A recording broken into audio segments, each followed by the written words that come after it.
我对食物语停服这件事情并不意外，因为啊，它早就已经露出犄角了。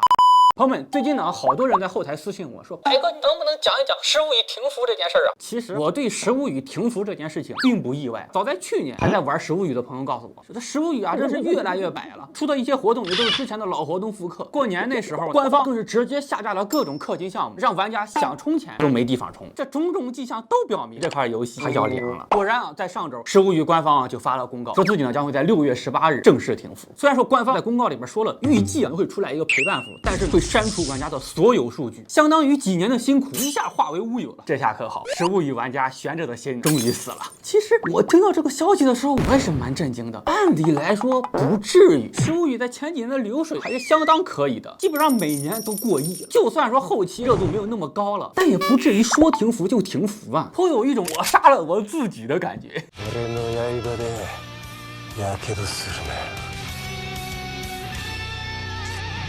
あ、それ、あれ舐めちゃった。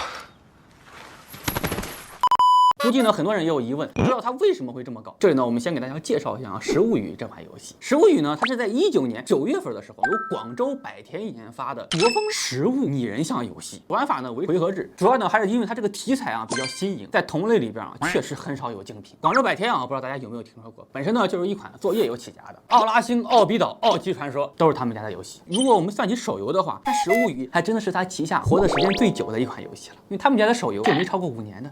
那食物语停服的原因究竟是啥呢？听说咱不保真啊，食物语啊，它虽然说是百田研发的，但是具体的发行其实是腾讯，一个管生，一个管养。听说呢还是因为分成的问题。虽然说食物语每年流水挺多，但是呢分到百田这里的并不多，所以百田呢它就没有继续做下去的动力了，甚至呢还要支付开发的费用。刚开始的时候可能说流水高能顶得住，但是随着流水慢慢下降，百田呢它就有点不想干了。其实你要是单纯的停服，给玩家啊保留数据，弄一个离线版，大家呢也比较容易接受一点。现在大家最不能接受的呢就是这个删除所有数据，感觉百田跟腾讯这边互相扯皮。现在网上说啥的都有，有的人说呢，开发数据呢在腾讯这里，腾讯是想把游戏买过来，但是呢百田不同意。还有人说呢，百田啊其实想去腾讯那里买数据，但是呢腾讯不同意。咱也不知道到底是谁不同意，反正这个事情肯定是没谈拢。所以保留数据这件事情，官号回复上面就是说，不好意思，我们也努力了，但是我们啊实在是做不到。努力？你努力啥了呀？你不就一直努力摆烂吗？我看你早就想停服了，人家觉得游戏不行了，好歹要做殊死一搏呀。你做啥努力了呀？你倒是让我看看呀。要说啊，你不想干了就趁早直说，也没必要给自己找一些什么借口啊，说我们努力了，结果不行之类的。